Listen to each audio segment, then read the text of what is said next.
On April 22, Foreign Minister Sergei Lavrov will hold talks with Deputy Prime Minister, Minister of Foreign Affairs of the Republic of Kazakhstan Mukhtar Lubadi, who will be in Moscow on a working. The ministers will discuss pressing bilateral political, trade, economic, cultural and humanitarian matters and explore the prospects for expanding the legal framework underlying our strategic partnership and alliance. They will focus particularly on interaction within integration associations, including the CSTO, the EAEU, the CIS, the SCO, as well as the 5 Caspian coastal states, which will meet for a summit in Turkmenistan. The ministers will compare notes regarding existing regional and global security risks and exchange views on pressing international issues, including the situation in Ukraine. A plan for ceremonial events will be signed in the context of the 30th anniversary of the diplomatic relations between the Russian Federation and the Republic of Kazakhstan coming this. Sergei Lavrov and Mukhtar Lubadi will visit an exhibition of archival materials dedicated to the above seminal event, which was put together by the Foreign Ministry's Department of History and On April 27, Foreign Minister Sergei Lavrov will hold talks with Foreign Minister of the State of Eritrea Osman Saleh during his working visit to Moscow. The ministers will discuss key issues of Russian-Eritrean relations including political, trade, economic and investment, as well as education and humanitarian cooperation. They will focus on promoting mutually beneficial bilateral economic. It is also planned to review pressing items on the global and regional agendas, ways to normalize the situation in Africa's hotspots and the situation in the Horn of Africa. Update on Russia continues its special military operation to protect the population of the DPR and the LPR, demilitarize and denazify The national leaders regularly comment on the situation. The Russian armed forces are very careful, doing all they can to avoid civilian victims. They view only military installations and places that Ukrainian armed units, extremists, have turned into strongholds as targets, as well as logistics centers through which Western weapons arrive in Ukraine. Contrary to the statements that combat operations in Ukraine must end as soon as possible, the NATO countries are doing all they can to drag out the active phase of the operation. They are building up supplies of hardware, weapons and ammunition and are urging the Kiev regime to continue the aggression against the DPR and the LPR. They are encouraging neo-Nazis to commit more war crimes. On April 13, 2022, the United States announced a new package of military aid worth $800 million. Kiev will receive dozens of howitzers, thousands of artillery shells, hundreds of armed personnel carriers and even Russian-made Mi-17 helicopters. The latter will be used to fire at peaceful cities in the DPR and the LPR and probably, as some Ukrainian figures have said, Russian territory. Interestingly, the Pentagon is now sending helicopters to Ukraine, helicopters it had previously ordered for the army of Afghanistan, a country that the Americans finally. Will Ukraine repeat the fate of Afghanistan? The helicopter. American politicians are true to their words in this respect. The art of betraying their closest allies is in their political. The collective West is supporting Ukrainian nationalists not only with weapons but also with personnel, mercenaries and extremists brought in from different parts of the. Ukrainian embassies are making their own contribution to the formation of an international neo-Nazi in violation of the 1961 Vienna Convention on Diplomatic Relations. They are recruiting mercenaries from all over the world. Just as simple as a number of countries are emphatically opposing their efforts, but others cannot afford this because they are under pressure from Washington. U.S. political forces fully support this mission, including the recruitment of mercenary battalions. Ukraine has turned into a place that has accumulated mercenaries of all stripes with combat experience in the world's hotspots. They definitely have not been providing humanitarian aid in these hotspots. They have not saved people but brutally murdered them, tortured them, took hostages, and demanded ransom. They committed many terrible. Now Ukraine has become a magnet. The Kiev regime has attracted over 6,800 mercenaries from 63 states to Ukraine since the start of the special military operation. This is based on open data. We are not talking about Ukraine's actions before this and whether it has any other resort. Citizens of Poland, The US, Canada, Romania, the UK and Georgia are the majority of mercenaries in Ukrainian nationalist. The number of foreign militants is on the decline due to the Russian armed forces combat operation. They have already killed over 1,000 mercenaries. Another 1,000 or so refused to fight and returned to the places of their former extremist deployment. We advise the remaining 4,800 foreigners to follow the example of their fellows in misery and return to their own country. According to international humanitarian law, foreign mercenaries do not have the status of combatants and cannot hope for relevant legal defense. Instead of easy money, they will at best bear criminal responsibility and serve long prison. However, life sometimes makes its own sad adjustment. The Western countries' role in training the Ukrainian military, or rather militants from the Azov nationalist group, is quite noteworthy. The Russian Foreign Ministry has mentioned this before, more than once, and the media from different countries have started covering it as well.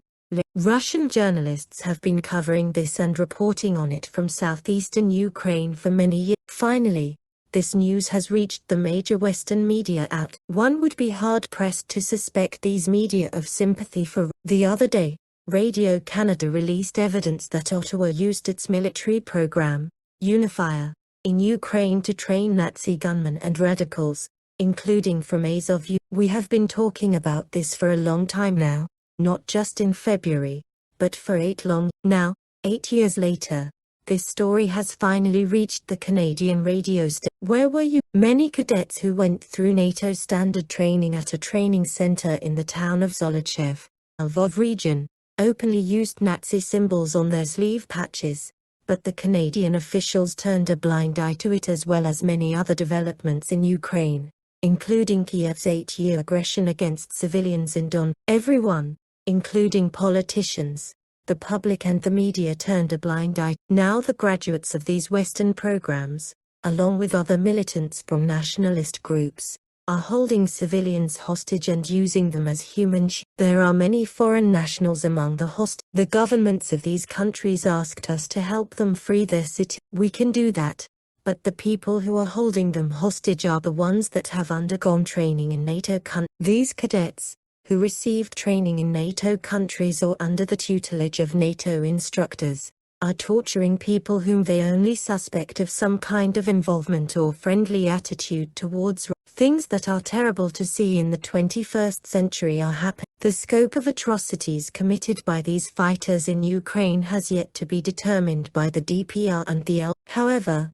this major effort is already on. Russia's investigative committee has partnered up with the International Public Tribunal for Ukraine, represented by experts from over 20 countries, to gather information about the Kiev regime's criminal act. Interagency working groups have begun a systematic search for mass burial sites and missing persons in the Donbass Republic. They are working to create a single database of such persons and to collect evidence of crimes committed by the Ukrainian armed. The materials will be scrutinized, attached to criminal cases and presented to every single Ukrainian nationalist involved in crimes against civilians and Russian service personnel will be held accountable. Humanitarian aid for residents of Ukraine, in the DPR and the LPR, is an equally important effort for specialized Russian agents. According to the WHO, about 18 million civilians have been affected by the hostilities in these countries. Over 15,500 tons of Russian humanitarian cargo has been delivered to these territories since the beginning of the special military operation. More than 22,000 tons are waiting to be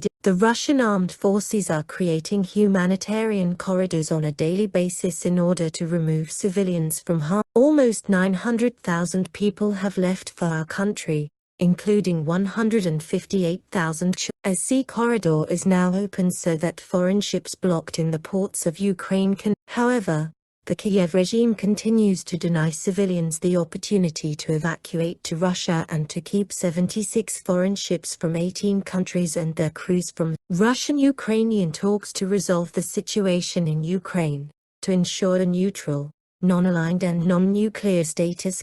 The agenda focuses on demilitarization and denazification, and restoration of the official status of the Russian language, recognition of modern territorial realities, including Crimea as part of Russia and independence of the DNR and the Ukrainian negotiators are trying to delay the negotiating process by refusing to take a constructive approach to priority issues and promptly respond to Russia's materials and propose. If the Kiev regime is genuinely committed to its publicly expressed and confirmed commitment to negotiate, it must begin to look for realistic options for reaching an agreement. Evacuation of Bulgarian sailors from on April 13, 2022, the DPR People's Militia and the Russian Armed Forces evacuated 15 crew members from the Bulgarian ship Tsarevna, which was blocked in the port of Mar. The sailors, 14 citizens of Bulgaria and 1 Ukrainian, were accompanied to Donetsk, where they received assistance from the local authority. They received hotel accommodations and then they were taken to the Russian Federation for a subsequent flight. Russia promptly issued a permit for a special Bulgarian humanitarian flight on the Sofia Sochivana route on April 18,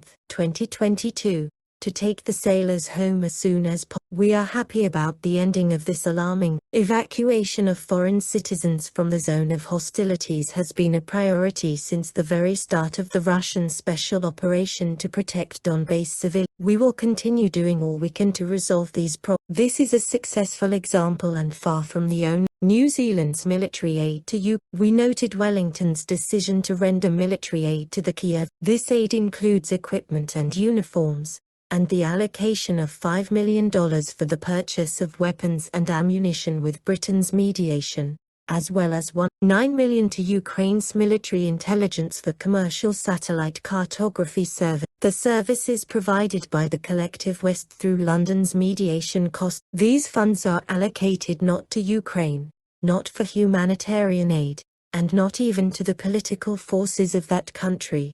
They are returned to the Western pockets that allocate them to you. What are they spent on? The murders and maintenance in the West of those who encouraged these murders for many. This is a simple. We have always said that loans, grants, tranches and financial aid to Ukraine have never reached Ukrainian citizens, the local consumer. Everything was instantly returned to the same accounts and the same bank. A small share landed in the pockets of corrupt Ukrainian officials, bureaucrats, all those who distinguished themselves as champions of democracy and builders of a new Ukrainians. The pattern is the only difference is that before it was linked to Ukrainian corruption, deception and the collapse of the state, whereas now these funds are spent to kill not only Ukrainians but also Russians and citizens of foreign countries. Some of their mercenaries are there through the call of their heart, but many do not even understand what promoted them to. It sounds wonderful to the Western ear when information agencies report on the allocation of money and the shipment of arms to support Kiev and the Ukrainian. What does this mean in reality? These funds are instantly returned to the NATO countries as payment for the supply of arms, used to kill people, or for satellite communications services, geolocations and analytical material. I think speeches for Ukrainian figures, representatives of the Kiev regime, are also paid for with the same assist. Is this? Yes. This is bloody cynicism, and this is the most terrible. The cabinet of Jacinda Ardern assigned 7 army servicemen to British headquarters to take part in intelligence activities in Ukraine and sent an S-130N Hercules transport aircraft to. Another 50 people were delegated to ensure the transportation of Western military cargo, and 8 people were sent to a NATO logistics center in Germany, which is a transshipment base for arms. Business has been established. The UK is playing the key. Thus, as in 1939, today New Zealand soldiers are sent to Europe at the appeal of the British parent country, this time to take part in NATO's geopolitical adventure. The course towards a Pacific reset as declared by the Ardern cabinet with its priority on the country's regional foreign policy vector looks absurd against this backdrop. All this graphically shows once again that Wellington is just nominally trying to play the role of a peaceful Asian Pacific player, whereas in reality it remains an invariable member of the Anglo-Saxon family and a loyal satellite under London and Washington. The invariable thesis of New Zealand's political class about strategic autonomy and the country's independent role in the world arena is beneath criticism. Arms supplies to regions. New Zealand has nothing to do with evidence of strategic autonomy. New Zealand is not linked with these territories in any way and is not threatened. In reality, a loyal Wellington is again ready to fulfill the instructions coming from both its former parent country and the main conductor of the Western collective effort, the United States. New Zealand instantly says yes and all strategic autonomy disappears. The ruling circles of New Zealand are directly and wholly responsible for the adverse consequences of this. I think the countries of the Asia-Pacific region will draw their own conclusions when they see the peaceful character of New Zealand's policy. This is how it is manifest in practice. UK is funding anti-Russia propaganda and hired. Not long ago, the British Embassy in Moscow sent a note to the Russian Foreign Ministry stating that its diplomats are unhappy with what we are saying about. I would like to thank my British colleagues for the feedback. We learned our lesson and decided to continue. We are delivering on our promise to London to satisfy the Russian people's interest in the cases of Britain's interference in Russia's domestic affairs and illegitimate projects funded by the British that are aimed at not only splitting our society, but also pitting our neighbors against us through the fight against Russian propaganda and there are several messages that, against the general background, could pass as just another piece of news, but only for those who are not following the event. In late March, the British government announced in a press release that it would make over £4 million available to the BBC media giant to wage an information war against. Specifically, the funds will be used to finance the BBC's Russian and Ukrainian services and to counter disinformation about the war in Ukraine. According to the source, these costs will be covered by the British Foreign Office and the Department for Digital, Culture, Media and additional funding for the BBC will be part of an updated package of measures to support Ukraine which Prime Minister Boris Johnson will announce at the NATO and G7 summit. The BBC is thus obtaining a propaganda contract publicly and directly from the British state. It remains only to change the nameplate to BBC by Foreign Office. The concern is already working under the corresponding instructions, which can be seen, for example, from the coverage of the Tokayu rocket strike at the railway station in Kramatorsk, which is a great example of fighting the propaganda. This British media outlet stopped mentioning the tragedy right after the missile's serial number showed that it had been fired by the armed forces of Ukraine. That's all there is to journalism paid for with the money from the British government. RT and Sputnik journalists working in the West are denied the right to a profession and are called propagandists without any ground. Now it's because they are covering for real propagandists such as the BBC and the previously.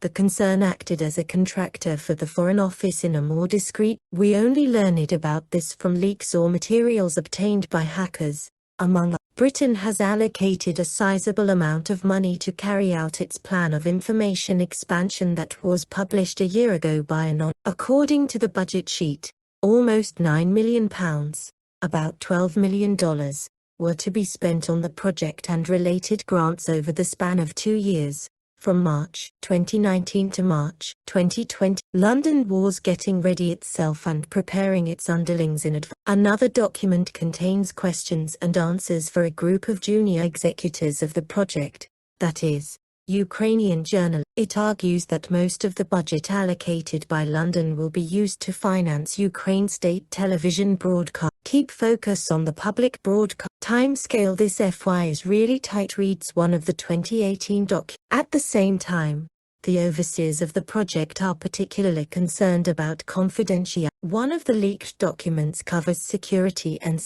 no unauthorized disclosures of activity on this. For security reasons, some grantees will not wish to be linked to the UK Foreign Office. It should be noted that the program team would prefer the program documents do not end up in the Russian. We know that they are following us. The document, apparently they saw it. Now, it has become part of a single information space, which, despite the collective West's attempts, cannot be completely choked. Moreover, Undercover dealings with the Ukrainian media were just a part of London's comprehensive Russophobic program. In this, the media found out that the British Conflict, Stability and Security Fund, sponsored by the UK intelligence community, which we mentioned earlier, provided Ukraine with £3 million in 4 years, about £7 billion. Among other things, the money was used to fund the military reform and the training of Ukrainian military personnel. Open sources show that British military specialists trained the Georgian Legion among others. This is the name of a battalion of the Armed Forces of Ukraine,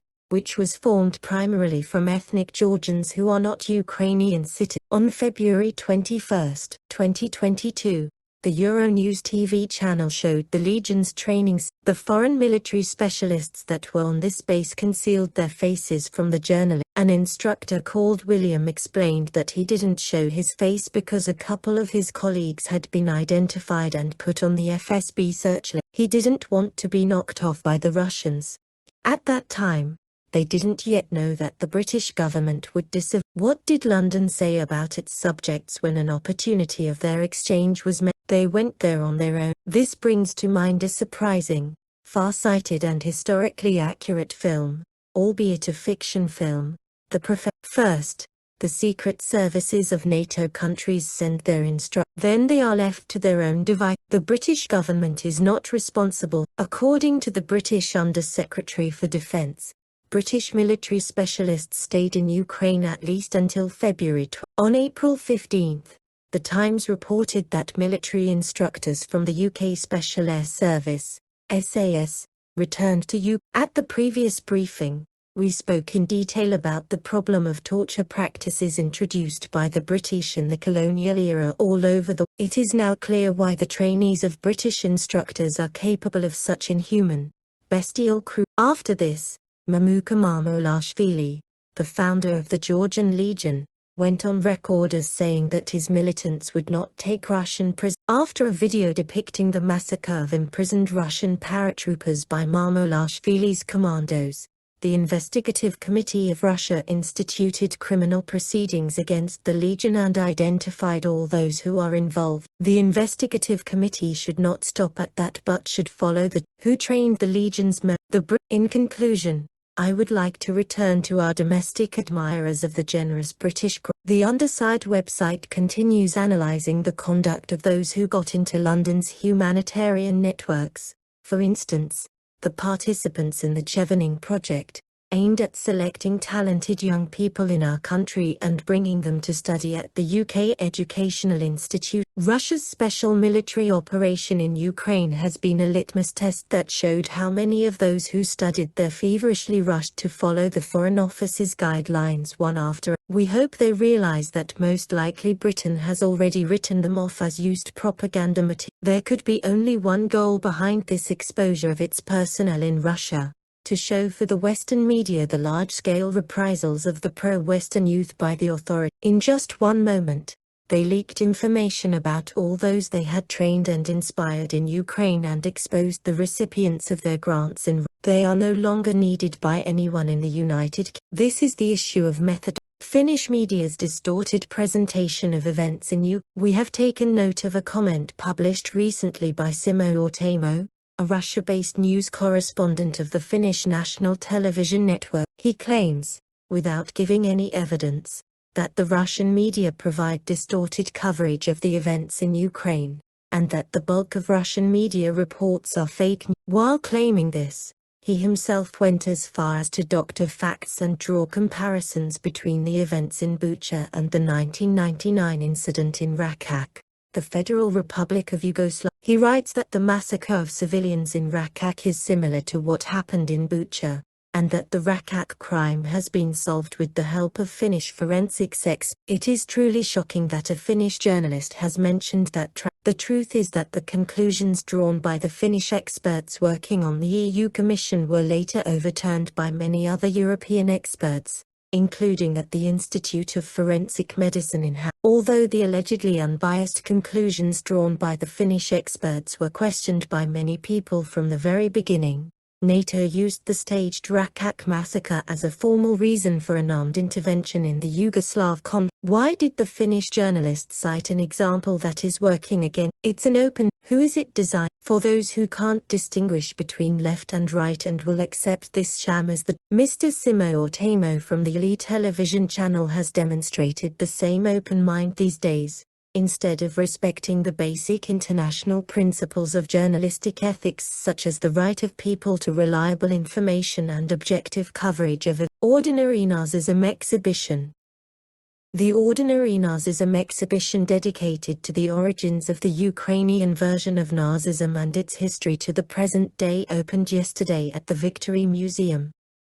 Over 200 exhibits, including dozens of photographs and documents, the flags and symbols of Ukrainian nationalists such as Azov, modern publications that glorify Bandera and Shukovich, expose the atrocities committed by Ukrainian nationalists during World War I, as well as the modern-day neo-Nazis' crimes and terror against Ukrainian citizens in 2014 to 2022.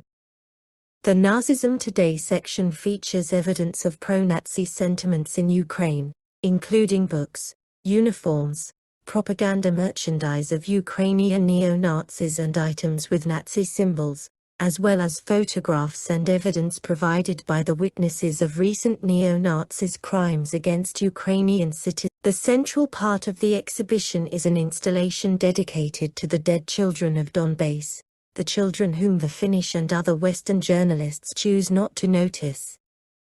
The progressive collective West has turned a blind eye to those children. They don't exist to them.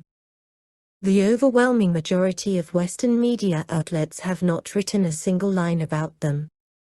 The exhibition includes material from the Victory Museum, the Donetsk Republic's local history museum, the Russian State Archive of Socio-Political History, and the special RIA Novosti Project Donbass. Genocide. 2014 to 2022. Many of the exhibits have been placed on public view for the first time. The exhibition is open until July 17.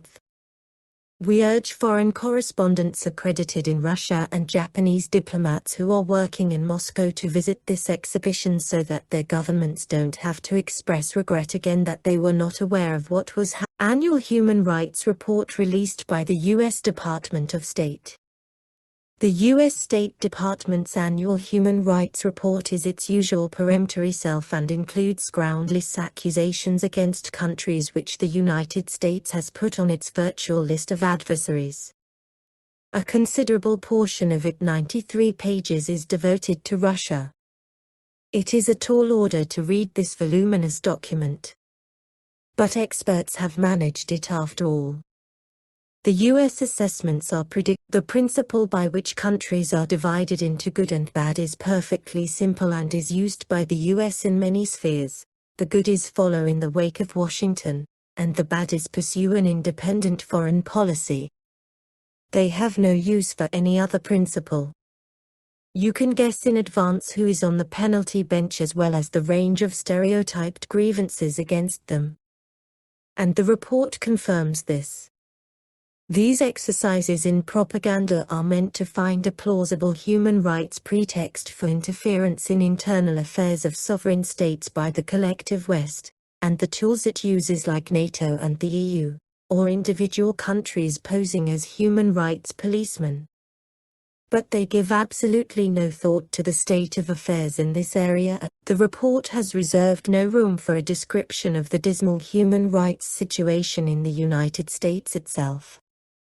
These reports have different goals, although, by formal criteria, it is Washington that deserves to be among the prime violators, given the huge number of grave problems eroding the American society.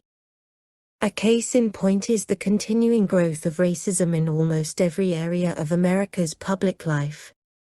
Linked to these negative phenomena are the massive movement for the rights of African Americans and a wave of aggression against Asian Americans, rising against the background of the COVID-19 pandemic. Recently, Russophobia has become eminently conspicuous. Encouraged from above, This old trend has been upgraded in terms of ingenuity of its presentation, scale, and ugliness of form. We can add an intensifying proliferation of extremist ideas as well as a chronic migration crisis and the resultant discrimination against migrants. At the risk to their lives, thousands of illegal migrants are literally storming the US border with Mexico. Once there, the lucky ones have to live under inhuman conditions in deportation centers. There are regularly recorded cases of mistreatment of prison inmates, abuse of power by law enforcers, and cruel treatment of potential offenders. U.S. human rights activists say they would be flattered if their appraisals of the state of U.S. society were included in the report as an addendum. But they were not given the capital punishment is used on a large scale, often as a result of a miscarriage of justice. The victims are mostly African Americans who make up the majority of the U.S. prison population. The powers of the U.S. Secret Services are almost unlimited as they wage a massive campaign of shadowing U.S. citizens and media representatives. Despite earlier assurances, the Guantanamo prison, notorious for its cruel torture of prisoners, is still functioning illegally. These are all U.S. realities. It is not interesting to record and report them to the world public or specialized international institutions. It is more interesting to conceal these things and bury them deep, while focusing on other countries' problems. We urge Washington to concentrate on its own human rights failures. Please stop forcing questionable standards on the rest of the world and delivering lectures to which the United States has no moral. For a more detailed analysis of the human rights situation in the United States, U.S. officials and all persons concerned could visit the Russian Foreign Ministry website, where they will find the ministry's annual reports on the state of affairs in the human rights area in individual countries and on manifestations of Nazism and the glorification of neo-Nazism. We have not started compiling these reports in response to the call of the heart. They represent reactions to the behavior of countries that believe they are untouchable and immune to prosecution on account of their exceptionality. We are exposing their problems in response to their arrogance and conceit. To accommodate our U.S. colleagues, we have translated these documents into English. Launch of the Compatriots' Rights International Humanitarian I want to draw your attention to the Project for Compatriots' Rights by the Association of Lawyers of Russia nationwide public organization and the Synergy Corporation. Its launch was announced recently, on April 18, 2022, during a news conference by the association's president, Sergei Stepashin. The project aims to provide prompt legal and psychological support to Russian compatriots abroad who are facing various forms of discrimination related to their citizenship, ethnic origin or language. In particular, one can leave a message on the project website or call the free hotline. Experts from the association will provide free legal consultations and legal information on the most pressing issues that the Russian diasporas can be interested in. Lawyers will also help to write statements, complaints, court applications and other documents. We believe that this project has special importance. Amid the unprecedented Russophobia in many countries, it can become a powerful additional tool for the legal protection of Russian compatriots abroad. It is also important that this initiative was proposed by the Russian civil society, which confirms Russia's inextricable connection to its diasporas. Yesterday there was a meeting with volunteers who work in Russian regions adjacent to the Ukrainian border. They help refugees, people who are trying to survive. We see that these people experience powerful positive emotions when they come to understand the complexity of the situation and do all they can to help refugees and temporarily displaced persons. We not only read about it, but also work with volunteer movements and provide support on a regular basis. Special thanks go to the Office of the Commissioner for Human Rights, which is in constant contact with the ministry and embassies. We feel this inextricable connection. The Foreign Ministry supports the For Compatriots' Rights project. We will work together with the Association of Lawyers of Russia on its implementation. The anniversary of ending the Red Army's East Prussian strategic offensive operation. The East Prussian strategic offensive operation that ended on April 25, 1945 aimed to defeat a powerful Nazi army group in East Prussia and northern Poland. The general headquarters of the Soviet armed forces ordered the Third Byelorussian Front, commanded by Army General Ivan Cherniakovsky, to advance in the Königsberg sector. In turn, the Second Byelorussian Front, commanded by Marshal of the Soviet Union Konstantin Rokossovsky, was to advance in the Marienburg sector. Both fronts were to exploit their initial successes, cut off the East Prussian formation from the main German regions, and to split up and defeat its elements stage by stage. Apart from the Third and Second Byelorussian fronts, the operation involved the 43rd Army of the First Baltic Front, commanded by Army General Ivan Bagramian, and units of the Baltic Fleet, commanded by Admiral Vladimir Tributs. In all, the Soviet High Command deployed about 1,670,000 officers and soldiers, over 25,000 artillery systems and mortars, 3,859 tanks and self-propelled guns and 3,097 aircraft. In these sectors, the enemy established multi-echelon defensive fortifications with a depth of 150 to 200 kilometers. In all, 780,000 officers and soldiers wielding 8,000 artillery systems and mortars, 700 tanks and 775 aircraft defended these positions. 3 fortified areas shielding approaches to Königsberg contained up to 12 firing positions per kilometer.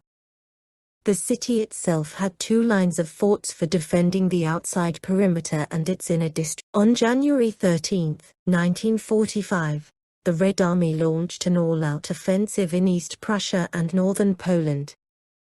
On January 18, they breached enemy defenses north of Gumbinnen, now Gusev in the Kaliningrad region. On January 29, Soviet forces reached the Baltic coast and bypassed Königsberg from the north, the northwest and the southwest.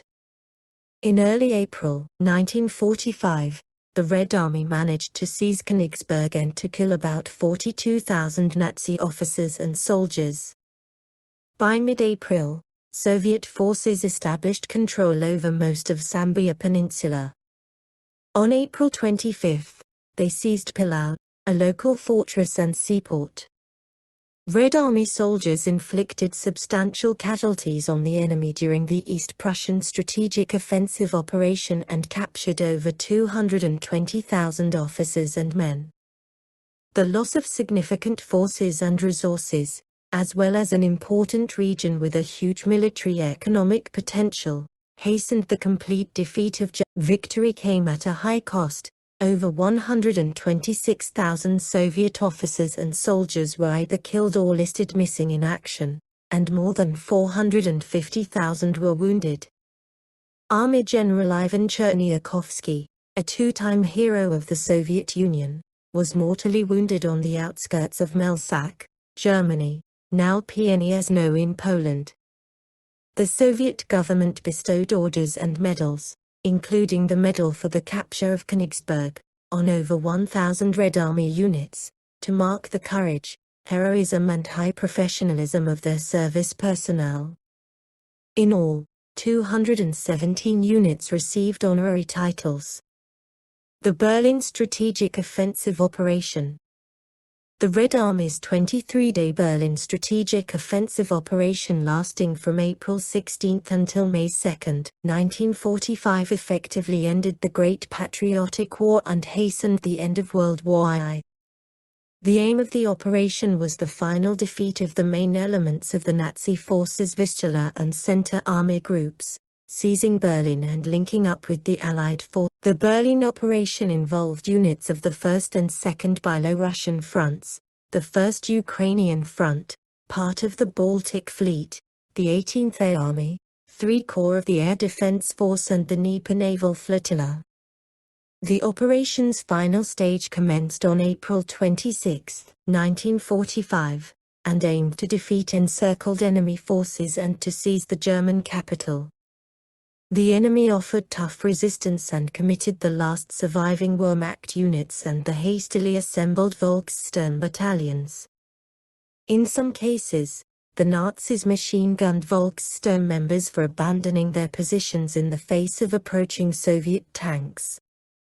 Indoctrinated with Joseph Goebbels' propaganda, surviving units of the Berlin garrison tried desperately to counterattack.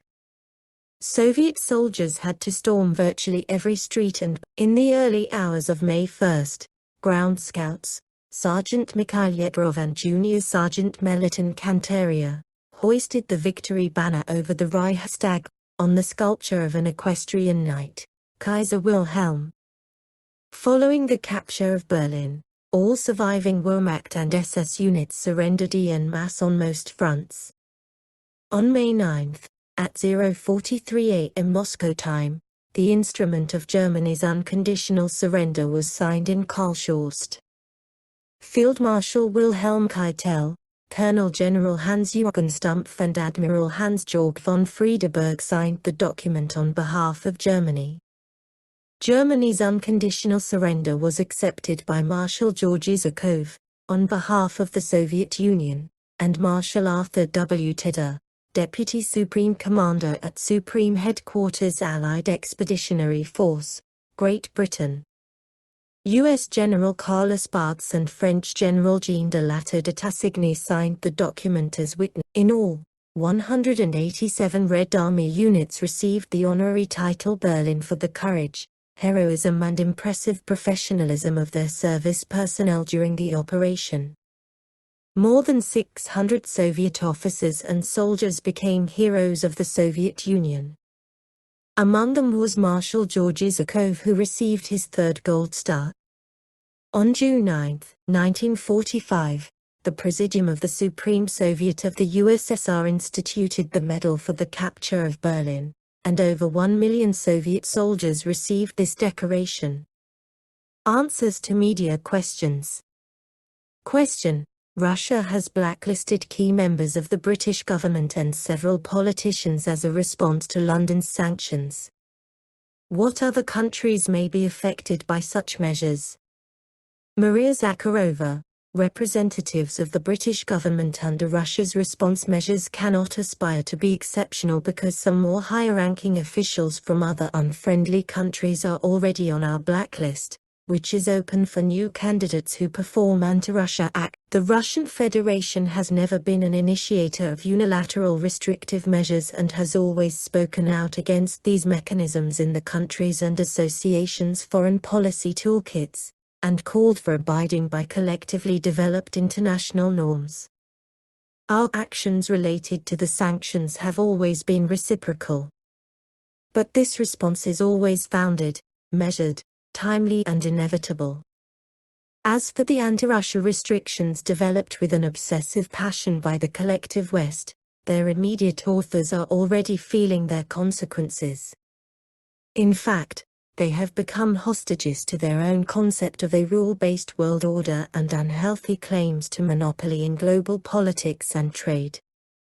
I think that it is time for the collective West to learn that it is not their competence to decide whether a sovereign state has the right to define and protect its legitimate national interest. Over the centuries-long history of its existence, our country has repeatedly proven the inefficiency and futility of such policy.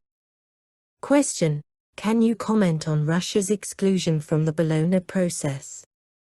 Maria Zakharova, in September 2003. Russia signed the Bologna Accord, joining the Bologna process that was to ensure the comparability of education standards and quality of qualifications in the participating countries and eventually form a single higher education area in Europe. That was the declared premise. The initiators envisaged that the system would improve the mobility of students and graduates in different countries. However, the goal was not fully achieved, partly due to Western politicians seeking to draw new dividing lines. Moreover, many countries found adaptation to the new system challenging as flaws in the system became apparent, and there were quite a few. Just like some European countries, Russia had to break down the structure of its 5-year higher education that had existed for decades, in favor of 4-year bachelor programs and 2-year master programs. The transfer of the entire higher education system to a new track, in view of our participation in the Bologna process, faced a range of objective issues, specifically ensuring the quality of bachelor programs for technical specialists and medical professionals. Mutual recognition of higher education certificates in the participating countries has always been considered an apparent advantage of the Bologna process. Mutual recognition is the main problem. Almost 20 years after Russia's inclusion in the Bologna process, diplomas of many Russian higher education institutions are still not recognized abroad. And that is despite the fact that humanitarian links were completely depoliticized. At the same time, just like before, there is the possibility of signing respective agreements with foreign countries on a bilateral basis. I should note that this opportunity remains open and we continue to work consistently with interested parties. It should be taken into account that there is still demand for the previous education system in Russian society, confirmed not only by multiple public opinion polls but also by the fact that, when Russia was a member of the Bologna process, there was still demand for 5-year study programs for technical specialists and healthcare professionals. It appears that at the current stage, the outcome of our participation in the Bologna process will be subject to serious revision, with extensive involvement in the discussion of competent authorities, primarily the Russian Ministry of Science and Higher Education and the academic community. This development is an excellent example, meaning that, before joining any processes proposed by the West, we should evaluate our own practices and defend our own advantages confidently. This is true about many processes that we have been pushed into over the past few years and continue to be pushed into based on the argument that we should join the civilized world. We forget that we are civilized enough and represent a country with a long history, and advanced fundamental science, education, culture, and perhaps we should not be forced to adopt certain innovative forms that are in fact less innovative but only transforming sectors that already function well. In addition to that, they are even harmful, considering that our practices in certain fields have proven successful. Russian specialists trained in the old system were highly sought after around the world before and after the end of the Cold War. They were headhunted and even kidnapped. Yes, that happened. Also, specialists trained in the Soviet Union or based on the Soviet educational system, as well as those who studied at Russian universities, either way, based on our country's fundamental academic practices, were excellent specialists who had employers lined up to recruit them. This is a good reason to consider, not only in the future but even now, which of the imposed processes we truly need and which we do not. Otherwise later, it will turn out that one of our systems goes through yet another transformation, but the benefits will be reaped by those who initially proposed this transformation. We will not get any benefits but will get another round of bureaucratic formalities that we do not need because they only complicate things without giving our country any competitive advantages. This is a good example to show that many of the things we were promised were never supposed to be granted in full. The goal was not to open more opportunities for us but to open them for the collective West by using our resources. Question: according to the UN, Ukraine has accepted the idea of creating a trilateral contact group with Russia to deal with humanitarian issues in Ukraine. Is Russia ready to do this? What will the format of this group be? Will it include Defense Ministry representatives of Russia and Ukraine? When might the first such meeting be held, where and at which? Maria Zakharova, the provision of humanitarian aid to civilians in Ukraine and the Donetsk and Lugansk People's Republics is a subject of active discussions with our international partners, namely the UN and the International Committee of the Red Cross, ICRC. Martin Griffiths, UN Under-Secretary-General for Humanitarian Affairs and Emergency Relief Coordinator, visited Moscow on April 4, 2022. Telephone conversations are held regularly with the heads of specialized agencies. Direct interaction is maintained between the Moscow-based personnel of the UN Office for the Coordination of Humanitarian Affairs and representatives of the Russian Defense Ministry as well as experts of the Foreign Ministry of Russia. These multi-level contacts allow us to discuss solutions to humanitarian issues substantively and effectively, including the delivery and distribution of humanitarian aid, the safe evacuation of civilians, the deconflicting of civilian facilities and mine. In this context, I would like to mention Russia's relevant activities. About 13,500 tons of humanitarian cargo, namely food and basic essentials, have been delivered to 259 population centers in the Lugansk and Donetsk People's Republics and to 7 regions of Ukraine.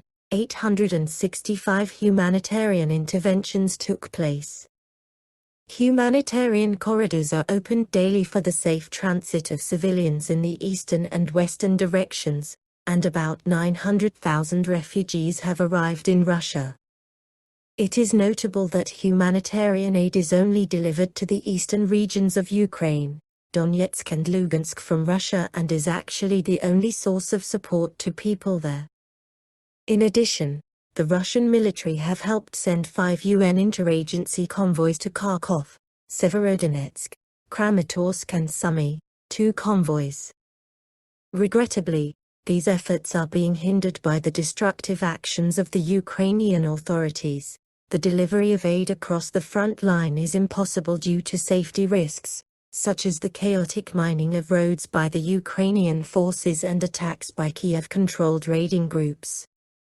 In addition, Kiev does not allow the delivery of cross-border convoys from Russia and blocks the operation of humanitarian corridors. In our opinion, the main task now is to deliver aid to those who need it, with due regard to the situation on the ground, rather than look for new formats, which is often aimed at scoring political points. We highly value our cooperation with the UN and the ICRC, and we are resolved to maintain and strengthen it. Question: what is your opinion of the implementation of the Belgrade-Pristina Agreement on the establishment of the Community of Serb Municipalities in Kosovo?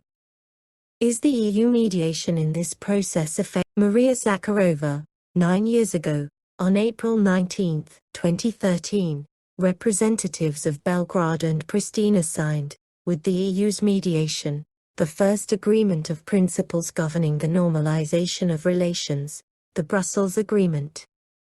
Its main clause stipulates the establishment of the Community of Serb Municipalities in Kosovo, a group of 10 municipalities with a Serb majority population.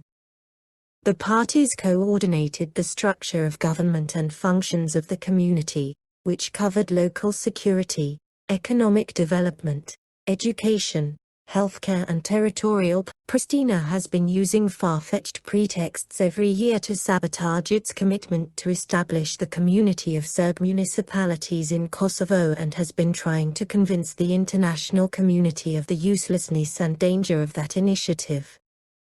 So far, the implementation of that document has not moved an inch. The EU's mediation under UN General Assembly Resolution 64298, which was adopted on September 9, 2010, has discredited itself completely. The failure of Brussels, which is unable and unwilling to influence the Kosovo authorities, is proof that the EU does not want the situation to be. For our part, we will continue to monitor the issue and the attempts to disavow the 2013 Brussels Agreement, and we will continue to demand that the EU fulfill its mediation functions in strict compliance with UN Security Council Resolution 1244 as the international legal basis for a settlement in Kosovo. We view Pristina's use of every tool in the box to hinder the establishment of the community of sub-municipalities in Kosovo as direct proof that the Kosovo state does not honor its commitments and is a failed state and the main source of instability in the Balkans. In fact, it is the main task set to it by external forces, or more precisely, the collective question. The Associated Press has recently published an article accusing Russian diplomats of promoting disinformation and propaganda on social networks. Should we prepare for the accounts of the Foreign Ministry, embassies and other agencies to be deleted from Twitter and Facebook? What, in your opinion, is behind this pressure on everyone who promotes Russia's point of view? Maria Zakharova, I saw this article. It said they exposed the activity of Russian diplomats who allegedly have to do the dirty work amid repressions against the Russian media, and use social networks to undermine the international coalition supporting Ukraine. I think this article is a wonderful example of mixing truth, half-truth and lies, and it is difficult to draw a line and say what is reliable, factual information and what is a fabrication. As governments and social media companies have moved to suppress Russia's state media. Thank you, Associated Press. I do believe that the situation with Russian media in the Western countries can be called repression. RT television channel, Sputnik Agency and some other Russian and Russian-language media affiliated with Russian sources have experienced this firsthand. This I can agree with.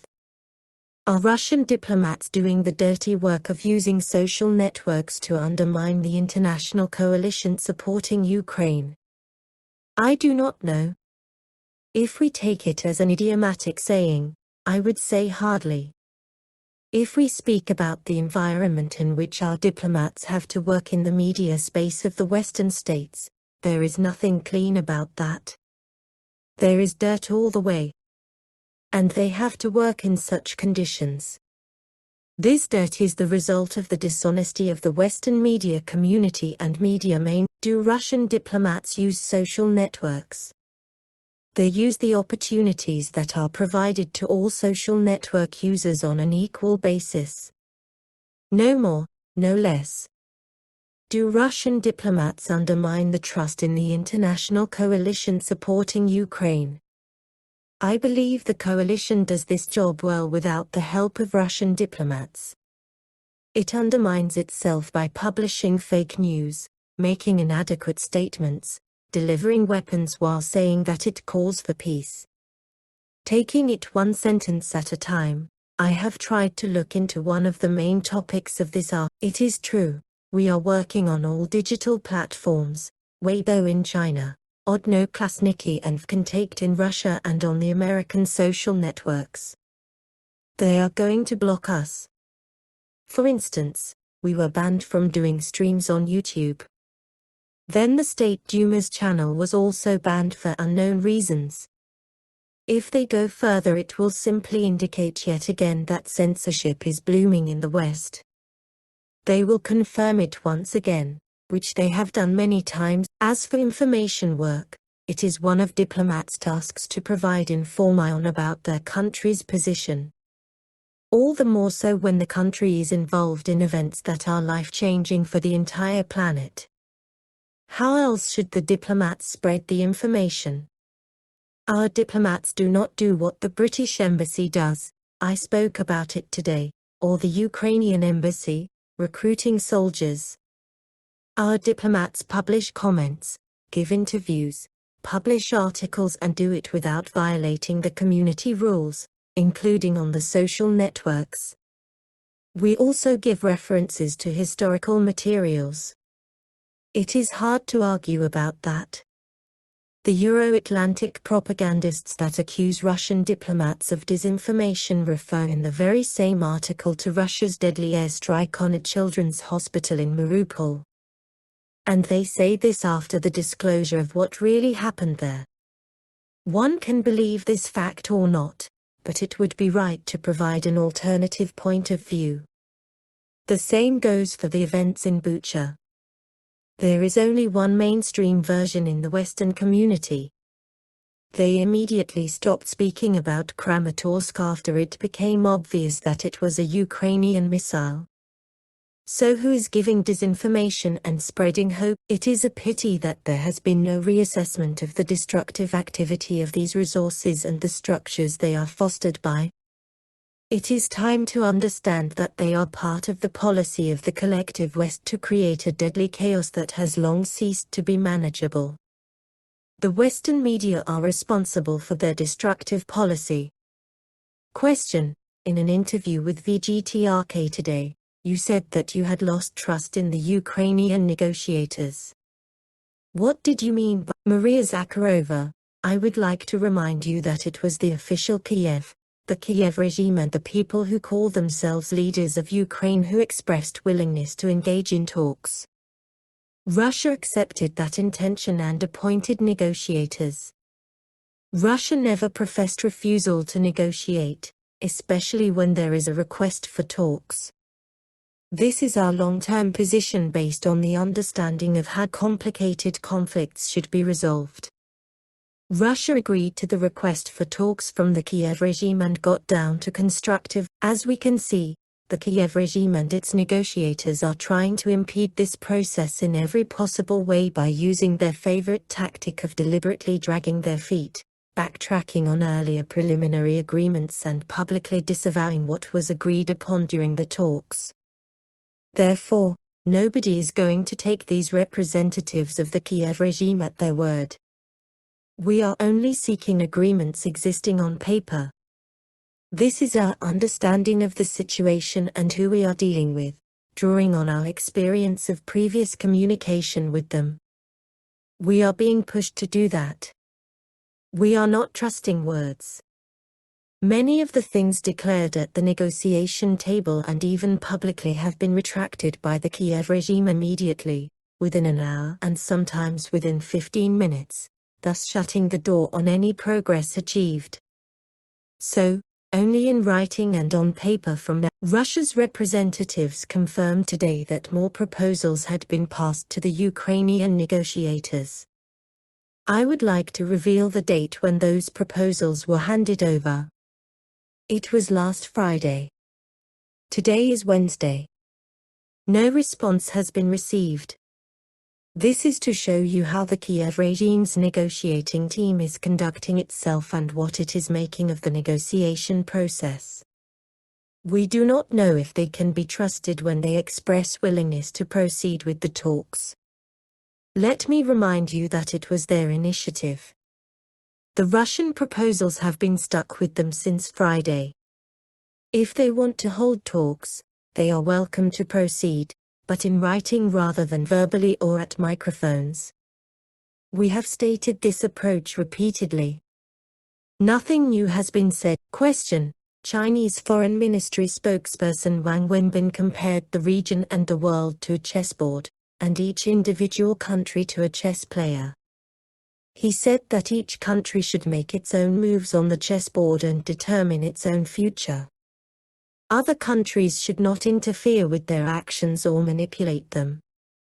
What do you think about this position in the context of the G20 summit and US pressure on Indonesia in an effort to ban Russia's participation in it? Maria Zakharova: I do not agree with your interpretation of what my Chinese colleague had to say. He put it slightly differently when responding to a Bloomberg question about ASEAN member countries. When he mentioned chess, he meant that the ASEAN countries are chess players, not chess pieces. This is important. You framed it a little differently. I fully agree with the point the Chinese Foreign Ministry spokesperson made regarding the importance of ensuring genuine sovereignty and independence of states in international affairs. We believe that fair globalization, which meets the interests of all countries and peoples without exception, mandates a truly multipolar world and inclusive institutions of collective governance. Democratizing the joint decision-making system in the socio-economic sphere is particularly important.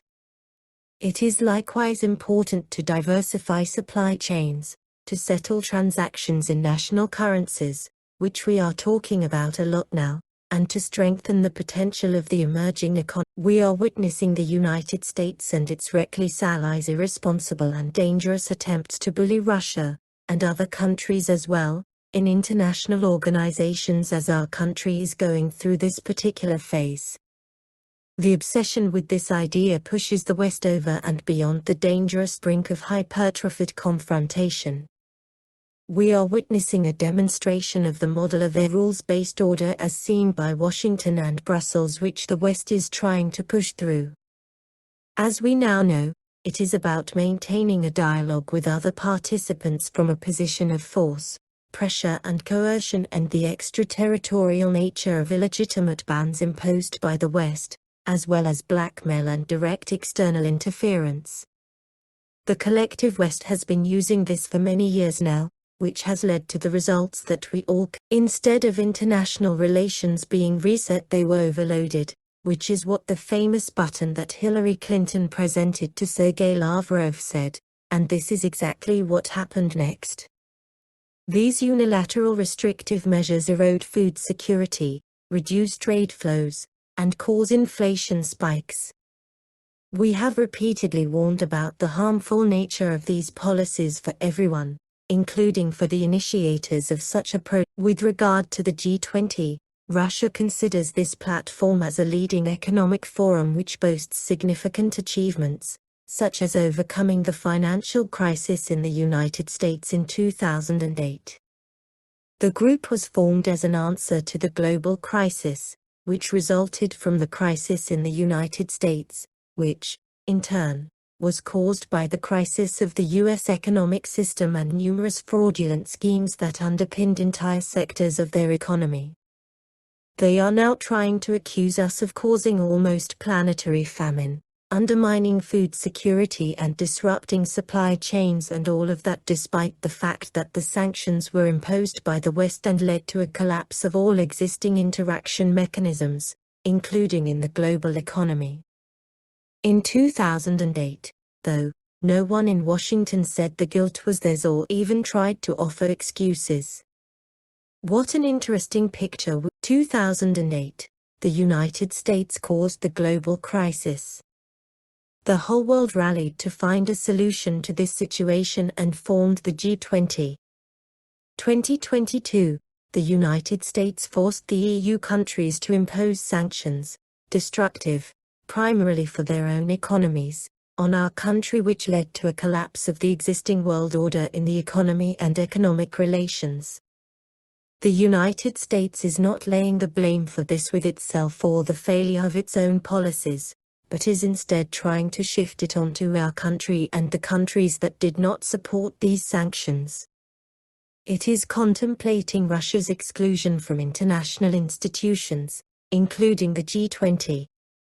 This is not even the rabbit hole, but some kind of an inconceivably perverted logic.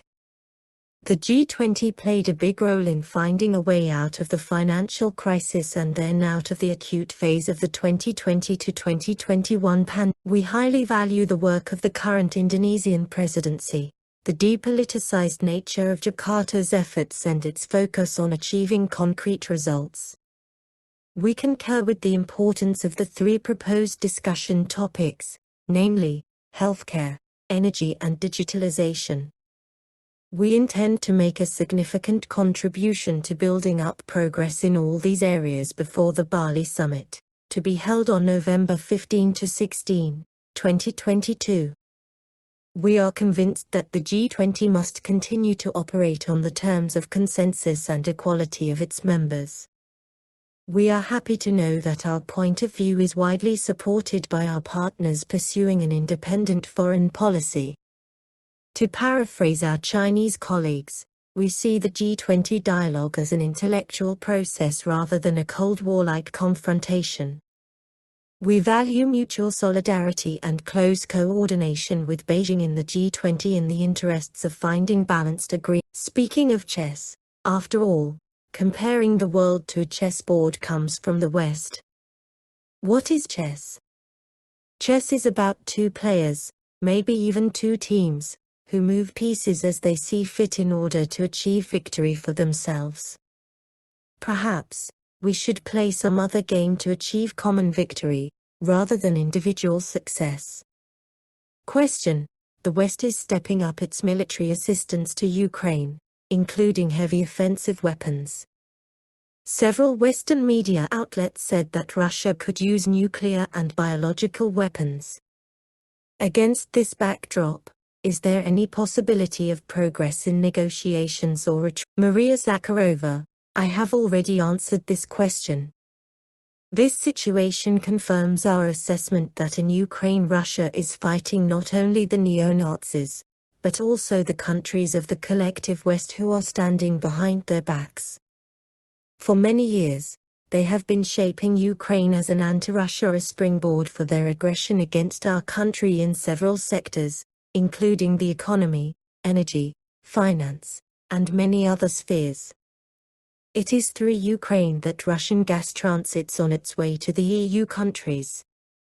The US controlled the top levels of the Ukrainian state apparatus, which constantly created problems with Russia's gas supplies to its EU partners by demanding preferences and subjecting them to other issues, by acting capriciously, using blackmail, and behaving in a disgraceful and hideous manner. This is just one of the examples of the confrontation that has been brewing in many sectors and spheres. The collective West, primarily the United States, used it on Ukrainian territory against our information about the biological weapons program carried out by the Pentagon in Ukraine raised special concerns. Let me remind you that there were about 30 laboratories created across the former USSR around Russia's and China's perimeters. There were 15 of them in Ukraine, and 30 in total. Media reports surfaced lately alleging that the Americans intend to transfer their Ukrainian biological laboratories to Mongolia. Just think about this. What does this mean? This means that if these plans do materialize, they will be on a territory between Russia and China.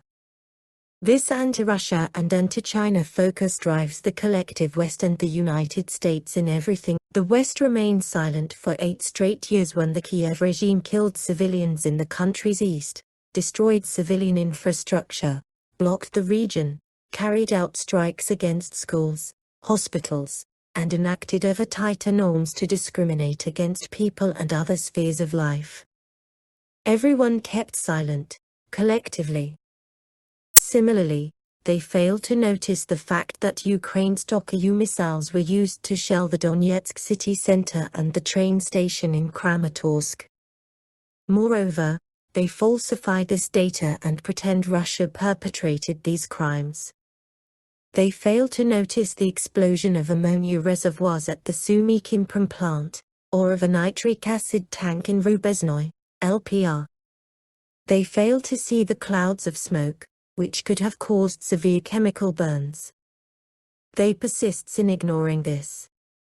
At the same time, NATO countries continue pumping weapons into Ukraine, as we have already mentioned today, and sending mercenaries and military instructors there. They are doing everything to make the military phase of this operation last as long as possible. The special operation carries on despite all this pressure, as the country's leadership has been saying. This is what Foreign Minister Sergei Lavrov said yesterday in his interview with India Today channel. The Russia-Ukraine talks on the settlement in Ukraine were expected to help end the operation, among other things, but the Kiev negotiators are dragging them out, which is not a coincidence. On the contrary, they are doing this deliberately. This is the approach they have chosen in all consciousness. Standing behind Kiev's back, the West prevents Kiev from reaching peace agreements and encourages the Ukrainian regime to continue their aggression in the east of the country. We hope that Kiev will soon realize the need to adopt a more constructive position and act in the interests of the people of Ukraine without looking back at its Western instructors who have demonstrated their worth in many parts of the world over the years.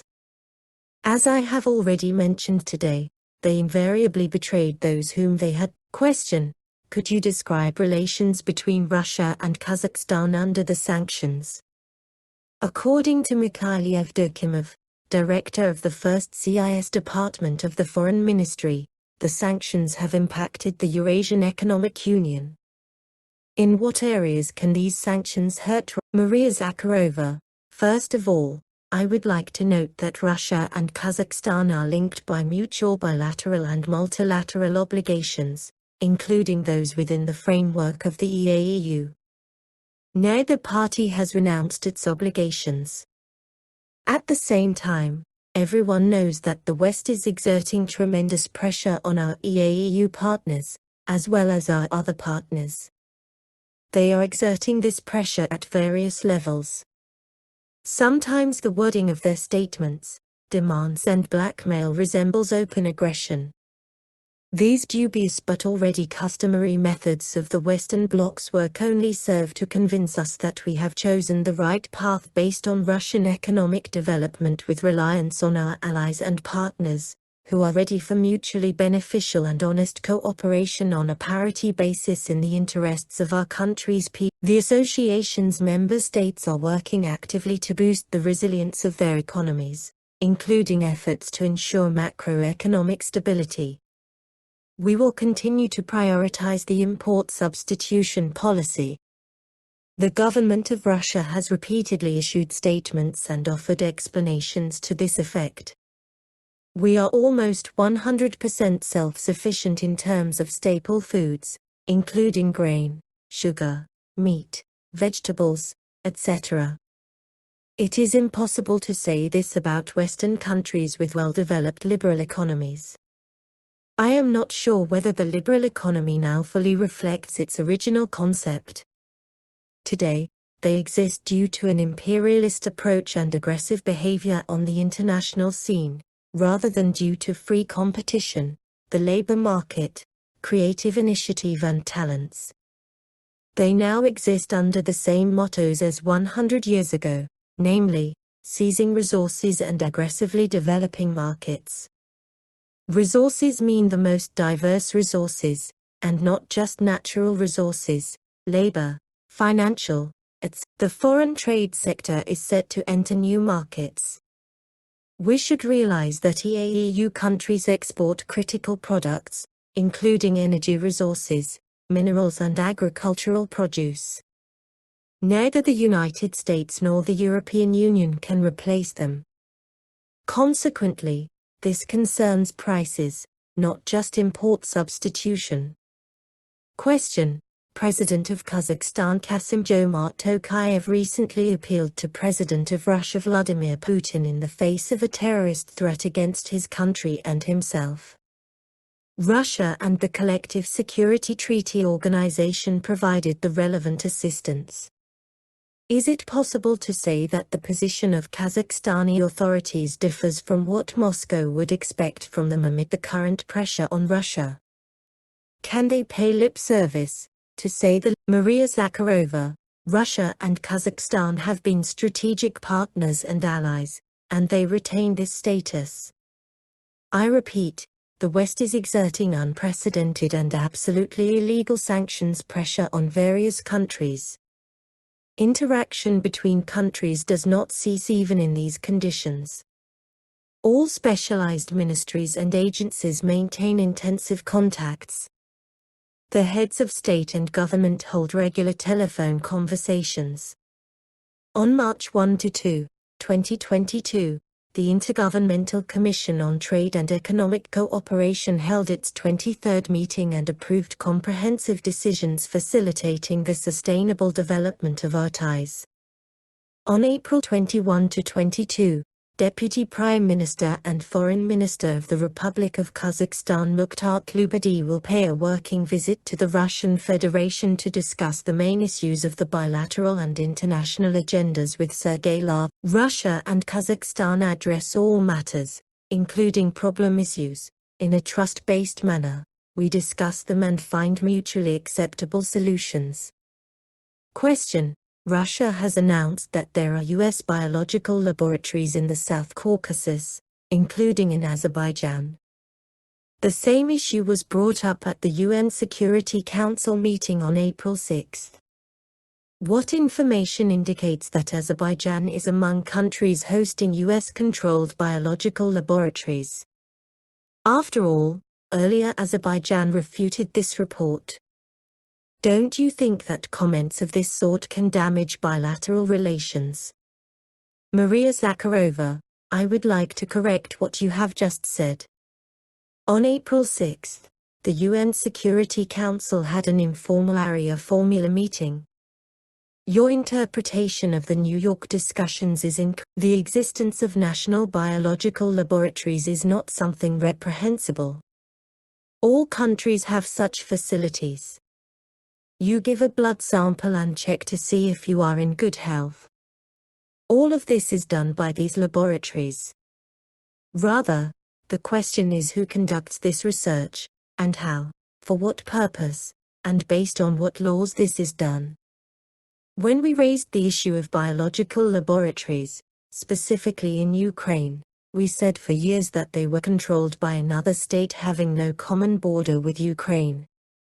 This is of critical importance for biological security matters.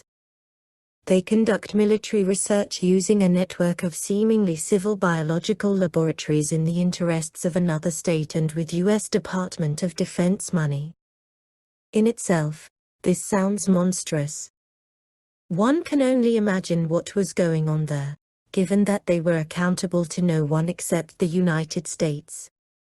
Even the citizens of Ukraine were without rights for years in the sense that no one reported to them.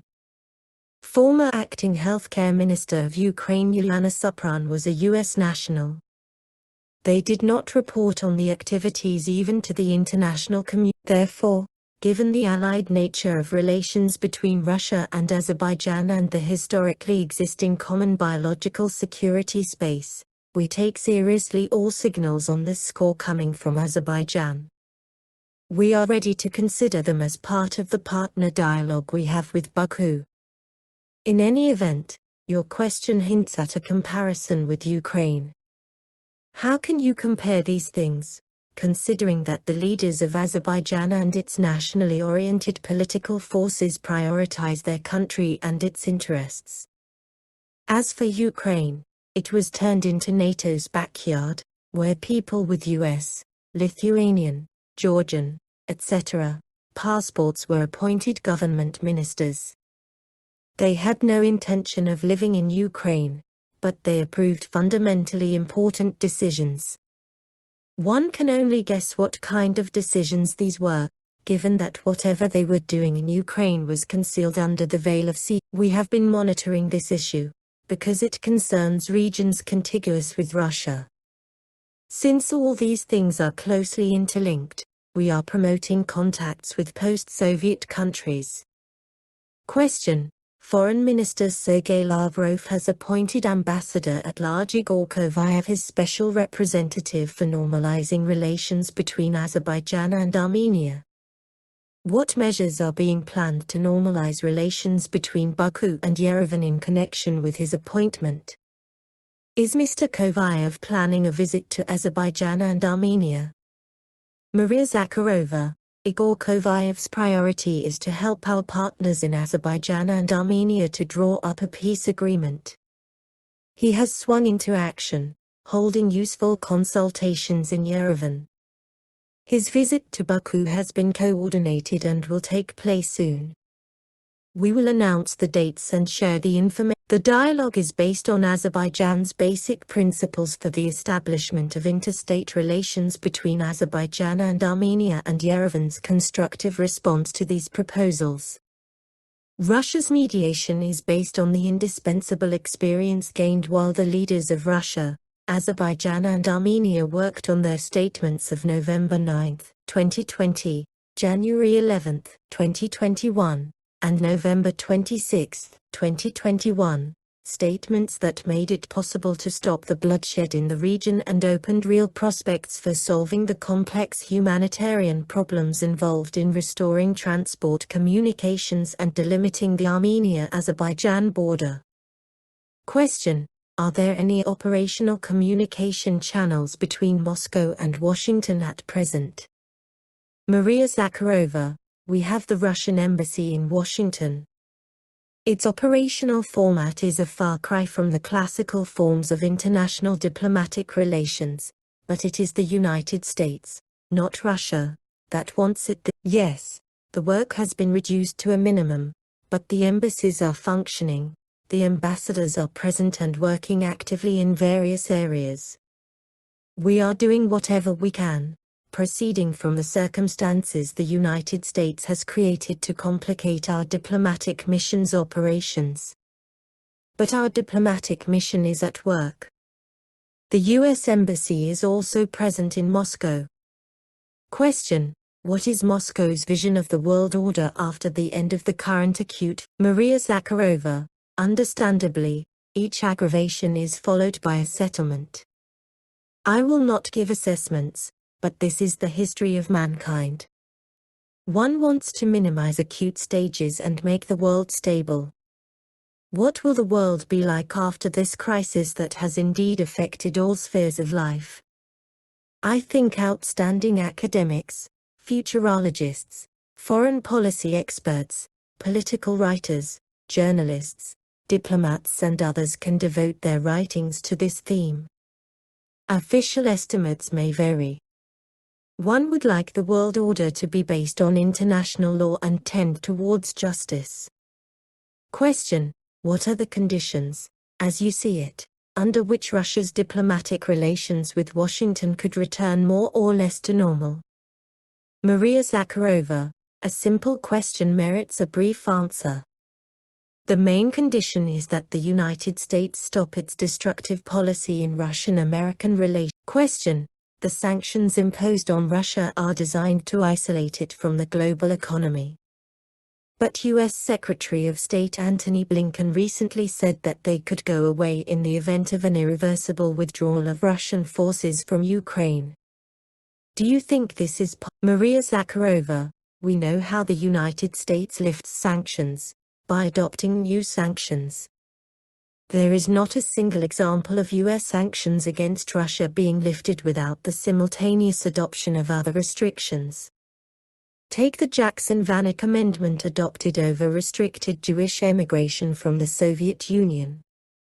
It remained effective until the first decade of the 21st century, when many of those who had emigrated from the Soviet Union returned to Russia. But the Jackson-Vanik Amendment remained effective, nevertheless. That anachronism in our bilateral relations was only removed after many months of negotiations. But it was replaced almost immediately with the Magnitsky Act and everything it entailed. This situation is best described by the phrase "the holy place is never empty." Only, I wouldn't call sanctions a holy. We don't see that the United States really wants to revise its stand on this issue now. Let's be realistic. The Americans never lift sanctions. They replace old sanctions with new sanctions or add more sanctions to the existing package. We regard this approach as illegal and destructive, and we are never the first to use this method. But we do respond to it by taking appropriate measures. Question: our allies and sympathetic foreigners continue to send reports on their support for Russia.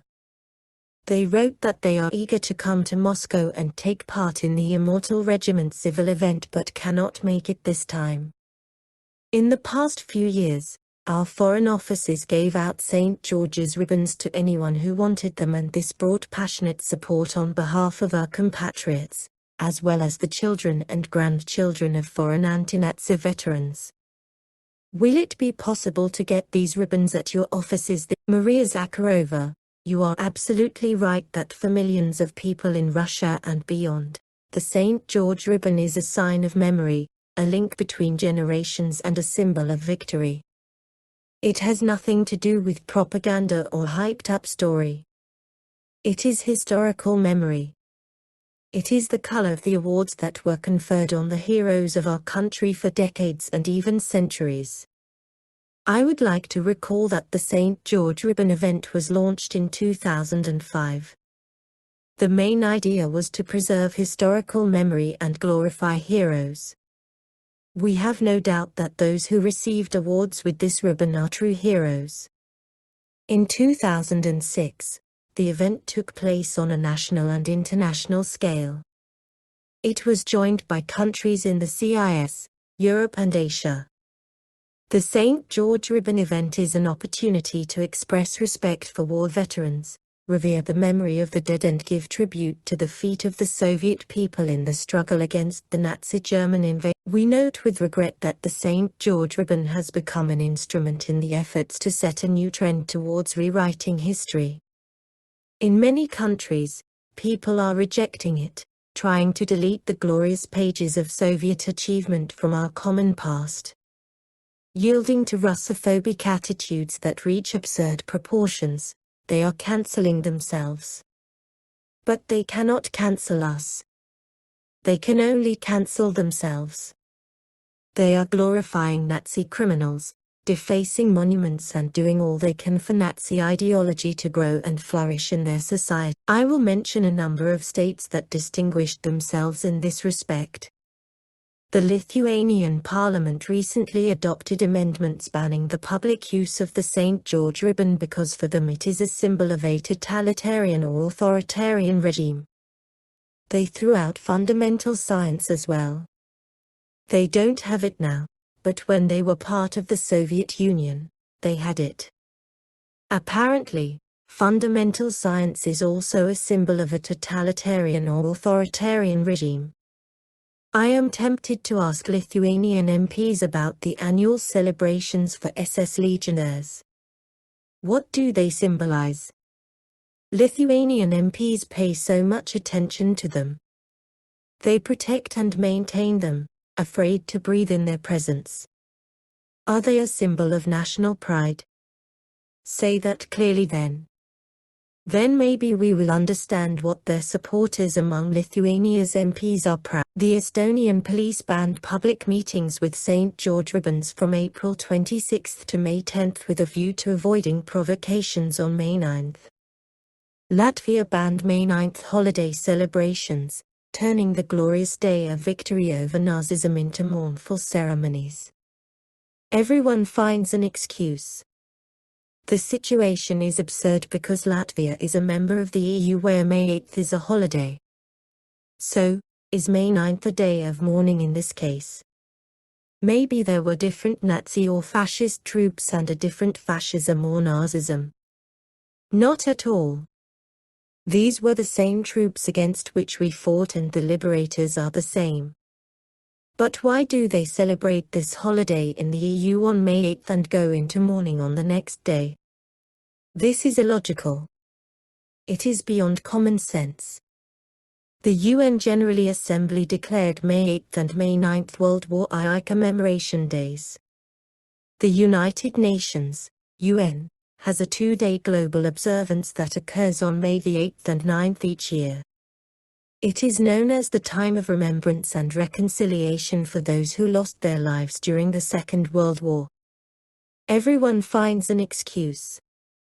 Let's leave this on their conscience if they still have. Yesterday, Moldova joined these ranks.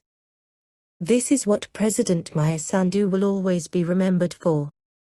She signed a law banning the use of the St. George ribbon in the Republic of Moldova as an attribute and symbol of military aggression. I understand that Moldova is subjected to pressure like everyone else. However, there are things that should not be betrayed. This is betrayal, pure and simple. We expressed our assessment of principle as regards this legislative initiative and a number of other unfriendly steps by Moldova last Friday after the Moldovan parliament endorsed them. Of course, such decisions evoke deep concern, putting it mildly, to use a diplomatic expression. They prompt indignation and hardly support the statements by Moldovan leaders of their commitment to the neutral status of the Republic as interpreted by international law, the observance of the rights and interests of all its residents and pragmatic, mutually beneficial cooperation with. We were bound to notice the address Ms. Sandu gave during yesterday's promulgation of this act. She said such symbols should be thrown into the dustbin of history, next to other barbarous symbols of death and destruction. Who allowed her to say such things about the dustbin of history? I assure you that those who dare say this about a symbol for which people gave up their lives to let others live, will go to the dustbin of history themselves, next to other barbarous symbols. This is unacceptable and insults the memory of heroes. These people defended their own and foreign countries from fascism and Nazism. This was fixed in the decisions of the Nuremberg trials. It is not up to individual or collective politicians in modern countries to cross out their achievements and the decisions of the Nuremberg trials. They do not have the right to do. There are different symbols. I would like to remind Ms. Sandhu that the St. George ribbon is a symbol of combat glory, courage and victory that is common for all Soviet peoples who fought a just war of liberation against Nazism. For many years, many countries, including Moldova, held events in memory of the Soviet warriors who fought in this war. Participants in these events proudly put on St. George ribbons. This symbol helps consolidate the unity of those who cherished the feats of their fathers and grandfathers. We have no doubt that history will dot all the I's and cross all the T's. Such symbols as the St. George ribbon exist outside the world of those who are ready to sell their mother for nothing, not to mention their country and its. Despite the bans, the St. George ribbon continues to be a unifying symbol for nations, such as Moldovans, Russians, Belarusians and Ukrainians, to name a few. It is cherished in the same way as the Soviet flag that we won the Great Patriotic War with and that the residents of Ukraine's liberated regions are now welcoming Russian soldiers with. Once again, we urge Chisinau to give up its confrontational rhetoric that hurts Russian-Moldovan cooperation, or else we will respond. The response will be painful. This is not our choice and we do not support such rhetoric. But we cannot leave the recent statements from Chisinau unanswered. Your question is yet further evidence of the fact that the St. George ribbon event is in demand not only in Russia but also among millions of our compatriots living. Today, there are certain logistics obstacles to sending these ribbons to our offices abroad due to the Western sanctions, but we are working on this. I can assure you that we are doing our best, although, as you know, due to sanctions, flights to Europe are not easy, to put it mildly.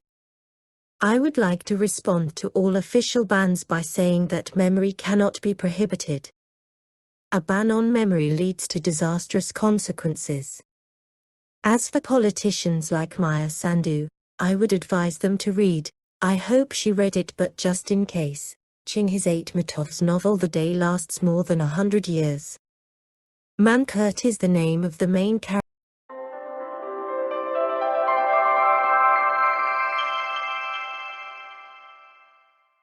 MEP Thierry Mariani has proposed the creation of a UFA dialogue platform to discuss minimizing the pressure of sanctions on Russian and foreign businesses. According to the EP deputy, Andrei Nazarov, Prime Minister of the Republic of Bashkortostan, could become the platform's leader.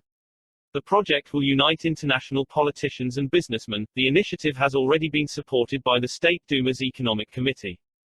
And the Russian CSR has announced that it will join the UFA dialogue.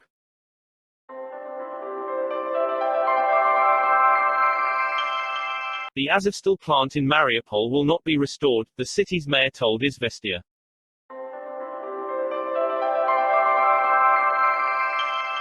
Neo-Nazis detained in Moscow, in addition to Solovyov, discussed the possibility of killing Kiselev, Simonyan and others, FSB video. Vladimir Putin announced the prevention of an assassination attempt on a well-known Russian TV journalist. It turned out that we were talking about Solovyov. At an expanded meeting of the board of the Prosecutor General's office, Putin said. Black small square The FSB stopped the activities of a terrorist group that was preparing the murder of one of the famous domestic TV journalists. Black small square curators from foreign intelligence services, including the CIA, apparently give advice to Kyiv about assassination attempts on Russian journalists. The FSB clarified that a group of members of a neo-Nazi terrorist organization banned in the Russian Federation, who were planning the murder of Vladimir Solovyov on the instructions of the SBU, were detained. During the searches, a homemade explosive device, 8 homemade Molotov cocktails, 6 PM pistols, a sawn-off hunting rifle, an RGD-5 grenade, more than 1,000 rounds of ammunition, drugs, fake Ukrainian passports, nationalist literature and paraphernalia were seized. Members of the criminal group give confessions about the preparation of the murder of Solovyov, after which they plan to hide abroad.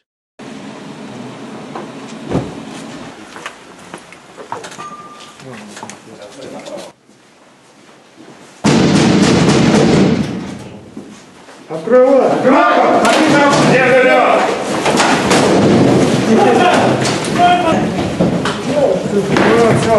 Все, квартире еще! Ноги. Тихо. Ноги вытянул.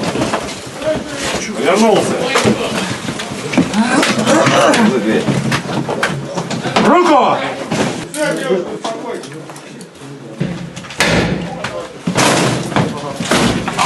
Стой! Левее! Лёг! Лёг, забыл! На пол, лёг!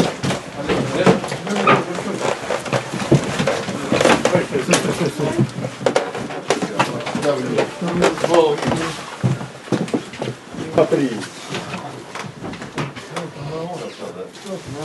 Вовочка, а? Вовочка.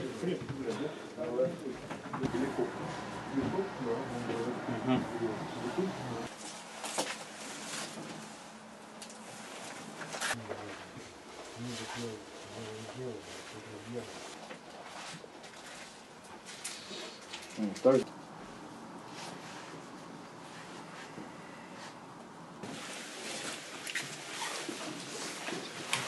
Вниз.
вас обнаружено оружие?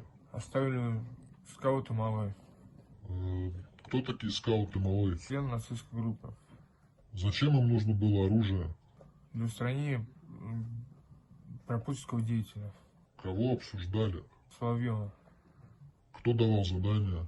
СБУ Украины. В какие сроки нужно было сделать? Как можно быстрее. Что потом собирались?